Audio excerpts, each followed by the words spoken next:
Hi everyone, no major news today, so let's get straight into these charts. And you can see we really didn't move a whole lot, but we did hold support. Do me a quick favor and like and subscribe and watch the video till the end to help out the channel, and let's get started. Looking at Fear and Greed Index, still at a 63. We were at a 65 yesterday, so basically unchanged. We did pull back slightly on the S&Ps, and you can see that here in greed on momentum. Strength and breadth continue to jump though, extreme greed there. Again, markets are still in that zone where you would expect a little bit of resistance off that big jump we saw. Volatility still hovering, trending lower a little bit. Safe haven demand has neutralized. We've seen stocks and bonds kind of even out there over the last 20 days. And then junk bond demand, still extreme fear. The only metric in extreme fear showing a little bit of potential for bullishness, but everything else says we are starting to get into some really extended zones. Quick look at Fear and Greed. Fear and Greed was at 545. Stocks stayed flat at 570. So put call ratio was able to hold up stocks. Tons of options in the market. We finished pretty well above the top of the puts. So very bullish finish. See if we can hold up in those levels to start next week. But market sentiment is definitely bullish here on Friday. Moving over to the charts, looking at the S&Ps here, you can see we did gap down and fall a little bit. Negative on the day, 0.19. Not a whole lot, still holding right at the trends. Big volume on the day, which was interesting. We saw some selling volume come through on that candle. Found some support in here. Most of the volume came at the end of the day, but pretty interesting to see that huge volume day at the end of the session. 5.1 billion on volume, more than double the previous day, and it was a selling candle right at all-time high. So it's a little bit concerning, something to keep in mind as we go into next week. Moving over to the Tasty charts here, you can see we pulled back to that 21 EMA. That was at 565.88. Held that level, bounced right to the 8 EMA. We did close below it right now. 8 EMA is 567.93, so that could give you a little bit more pullback, but overall this is still a bull trend. EMAs and ATR bands are still trending higher, and the ATR trailing stop did not move today. That's still at 560.56. Moving over to the NASDAQ, pretty much the same thesis. Fell, actually held up a little bit better in the pre-market and into that early part of the session here. Still ended up negative 0.19, still had the level at 481.94.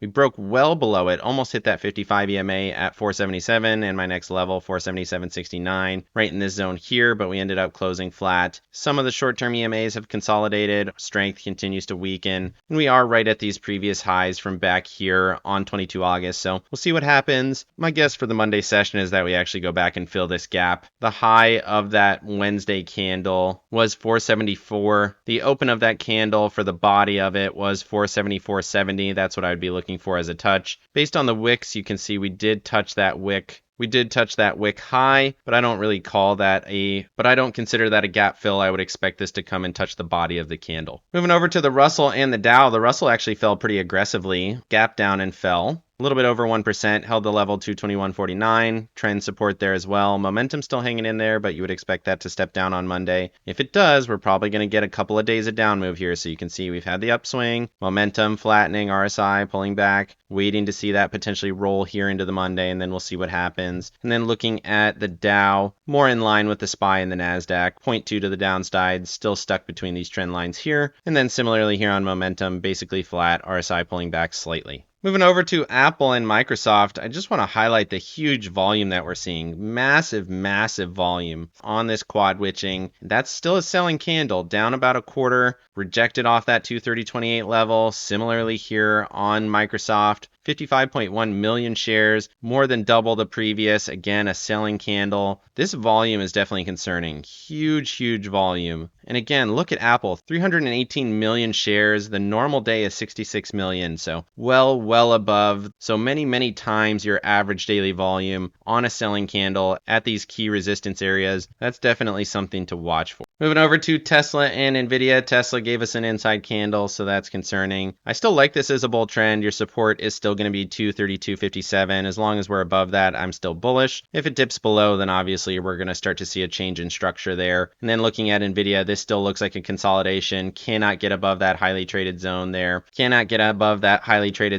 You can see 119 is that level. Multiple tests, bunch of EMAs there. Continues to sell 1.5% to the downside. Volume was big, but but not so many times bigger than these other candles. You can see we've seen this volume before, but again, this looks like a lower high setup, and I do think this is going to sell back down to the 106 area. Moving over to staples and discretionary, staples caught a bounce, about a 0.5%. Momentum still bearish, RSI still bearish, but pretty decent there. It's selling off a little bit after hours. And then discretionaries, again, finding resistance at that 197.14 level. Sell off, found some support, hanging man candle. Again, you would expect more selling. It's up a smidgen after hours, but it was still down a quarter on the day. Momentum basically flat. Again, looking for that to start to roll here pretty soon. Moving over to breadth, quick look here, gap down, found some support, rallied up. Again, looks like this consolidation is going to be a turning point, just like we kind of thought it was going to. I didn't think we would get all the way to here. Anything's a possibility, but now we're showing resistance, momentum flattening out, RSI trending a little bit lower.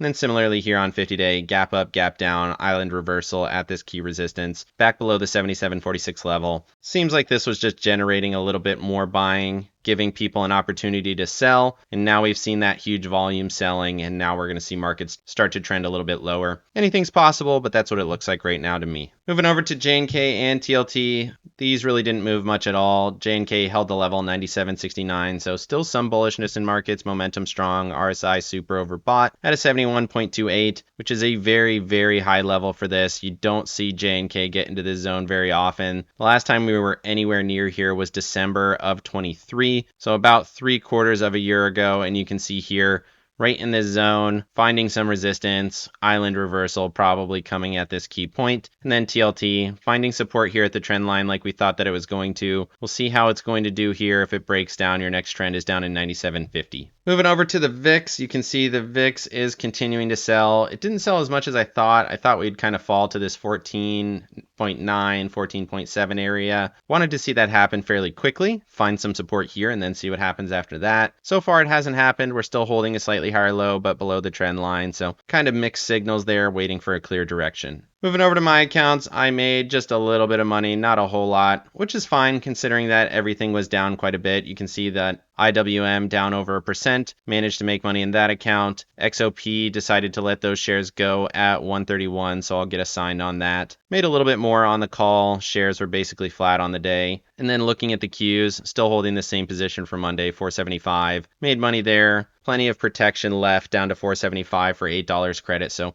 if we do see a little bit of a fall, should be in good shape. You can see my deltas are very low there at an 8. Overall, very low deltas. Being cautious going into that Monday. I think we could get that island reversal and bearish condition. Let me know down in the comment section what you think of the charts. Not a whole lot of movement, but now the quad witching is over. So where do you think we're going to go? Otherwise, like and subscribe if you got any value out of this video, and make sure you hit the bell so you don't miss out on any future episodes. Of course, none of this is financial advice. This is all for entertainment purposes. Good luck in your trading and have a great day.